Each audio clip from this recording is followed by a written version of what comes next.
Okay, what's up guys? I started rewiring this thing and I got it almost completely done, but I didn't like the way the harness fit. I'm gonna end up switching it out for a longer one. But anyways, I tried to start it and it made a weird winding noise. I'm gonna show it to you right now.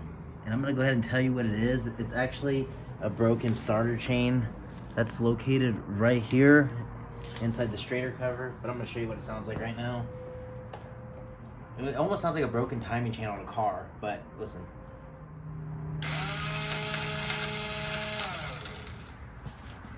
I'm going to show you why it does that, but first thing you need to do is take off this if you have one. If your four-wheeler is not a 3-speed, or if it's just a single automatic, you won't have this, and the only thing you have to do is remove all the bolts on your straighter cover. But I'm going to do that right now.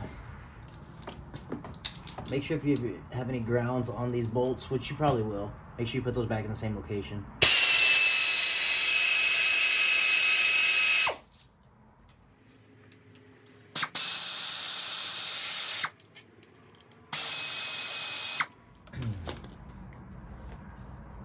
Then on mine, I usually just slide the pedal off. And usually these little things are held on by a little clamp on the back. I'll show you right now. Just use an Allen wrench to take it off. If you lift this up, it makes it easier to get to it. So this is the little pedal where you shift gears, and this is the bolt that goes through it. As you tighten this, it threads into the other side and it tightens this shut, and that's what holds it onto that. This is almost like a sprocket, has teeth on it. You just line those up. They're shaft with teeth, pretty much teeth with shaft, or a shaft with teeth. But you just line those up, tighten this, and that's what holds this in place. I think there's one more screw on the very bottom. And I actually already took the timing chain off, or I mean the starter chain off of this. As you can tell, one of the teeth broke on it, or one of the links broke on it. So this thing pops right off. Your stator's inside here. Make sure you don't just let that hang. Prop it up somehow. And your starter chain goes from here, and there's a sprocket right back here that it goes on. And since I was gonna change the sprocket, I went ahead and bought the guides. There's a guide right here and a guide right here that I'm gonna replace.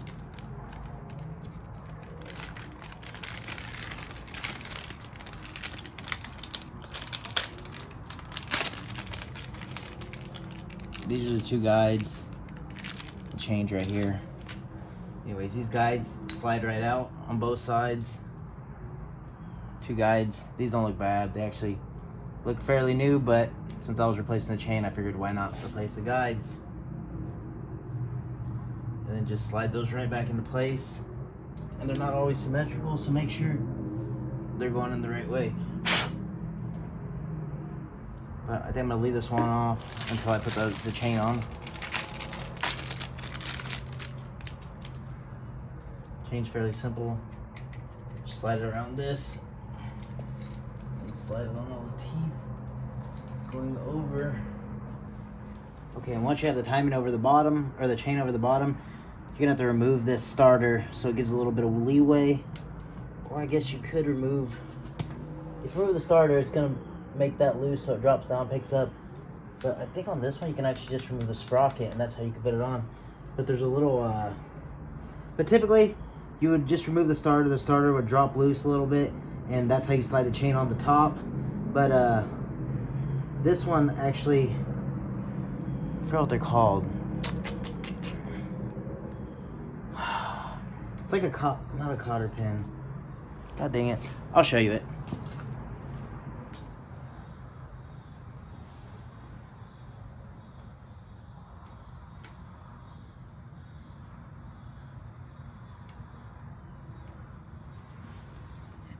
It's this little thing. I forgot what they're called. They're like literally like little clip-in pin type things. But that's what holds the sprocket in place on the starter. That's your sprocket. Remember, make sure your chain isn't skipping a tooth when you're doing this.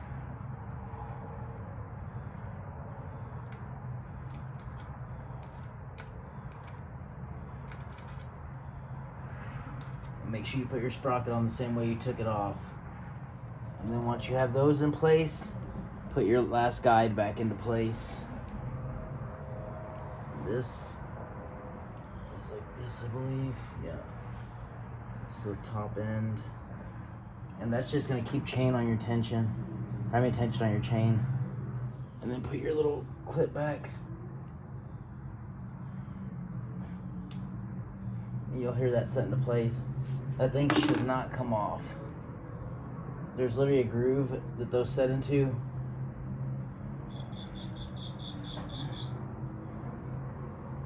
And that's pretty much it. You're done. Put your cover back on.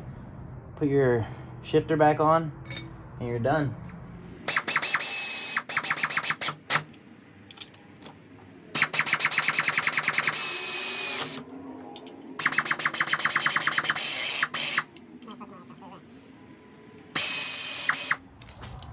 Once it's all back together, that's all it takes to change your starter chain. This is the original starter chain. So I showed earlier, it was broken. If it ever sounds like it's spinning real fast, open this casing and see if that chain's broken. If the chain's broken, just replace it. Take off, slide on. While you're in there, you might as well go ahead and replace those guides, the plastic rubbery guides. Now the last thing to do is just prove it works.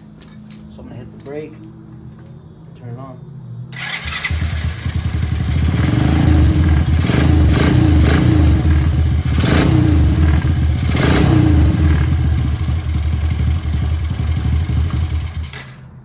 Anyways, as always, like, comment, subscribe. I do a bunch of DIY content and anything from stuff from construction DIY to working on your cars to working on four-wheelers, lawnmowers, motorcycles, you name it. I'm probably going to do it all.